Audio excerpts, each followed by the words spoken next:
এদিকে জোর করে শ্রম ব্যবহারের অভিযোগে বিশ্বের 60টি দেশের বিরুদ্ধে বাণিজ্য তদন্ত শুরুর ঘোষণা দিল যুক্তরাষ্ট্র। তালিকায় আছে বাংলাদেশ সহ ভারত, এমনকি পাকিস্তানের নামও। মার্কিন বাণিজ্য প্রতিনিধির দপ্তর জানায়, জোর করে শ্রমে তৈরির পণ্যের আমদানি ঠেকাতে দেশগুলো যথেষ্ট পদক্ষেপ নিচ্ছে কিনা তা খতিয়ে দেখতেই এই তদন্ত। যদিও বাণিজ্য চাপ বাড়াতেই ওয়াশিংটন এই পথে হাঁটছে বলে মত অনেকের।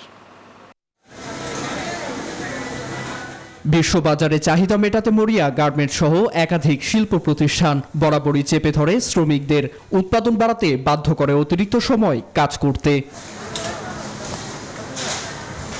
আন্তর্জাতিক শ্রম আইন কঠোর হওয়ায় পরিস্থিতি পাল্টালেও মেলেনি পরিত্রাণ। হরহামেশাই ওঠে অনিয়ম ও বাড়তি শ্রমের অভিযোগ। এবার সেই অভিযোগকেই হাতিয়ার বানিয়ে বিশ্বের 60 দেশকে বাগে আনতে চায় যুক্তরাষ্ট্র। জোরপূর্বক শ্রমের অভিযোগে ভারত, বাংলাদেশ, পাকিস্তান সহ বিশ্বের 60 দেশের বিরুদ্ধে বাণিজ্য তদন্ত শুরুর ঘোষণা দিয়েছে যুক্তরাষ্ট্র। মার্কিন বাণিজ্য প্রতিনিধির দপ্তর বলছে, সেকশন 301 আইনের আওতায় চলবে তদন্ত। খতিয়ে দেখা হবে জোরপূর্বক শ্রমে তৈরি পণ্য আমদানি বন্ধে কতটা কার্যকর পদক্ষেপ নিচ্ছে দেশগুলো। বিদেশি সরকারগুলো জোরপূর্বক শ্রম বন্ধে যথেষ্ট পদক্ষেপ না নিলে তা মার্কিন শ্রমিক ও ব্যবসার উপর নেতিবাচক প্রভাব ফেলবে। তাই তদন্ত শেষে যুক্তরাষ্ট্র তাদের বিরুদ্ধে আইনগত ব্যবস্থা নেওয়ার বিষয়ে সোচ্চার।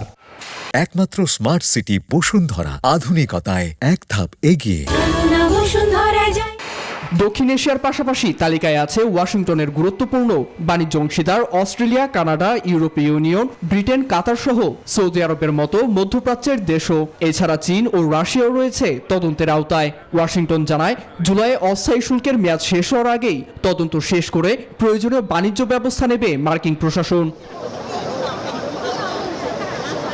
মূলত নতুন করে বাণিজ্য চাপ বাড়াতেই তদন্তে ওয়াশিংটন। যুক্তরাষ্ট্রের উচ্চ আদালতে শুল্ক আরোপ নিয়ে বিধিনিষেধের মুখে প্রেসিডেন্ট ডোনাল্ড ট্রাম্প প্রশাসন এমন কূটকৌশল অবলম্বন করছে মত আন্তর্জাতিক বিশ্লেষকদের। নীরব দাস, নিউজ 24।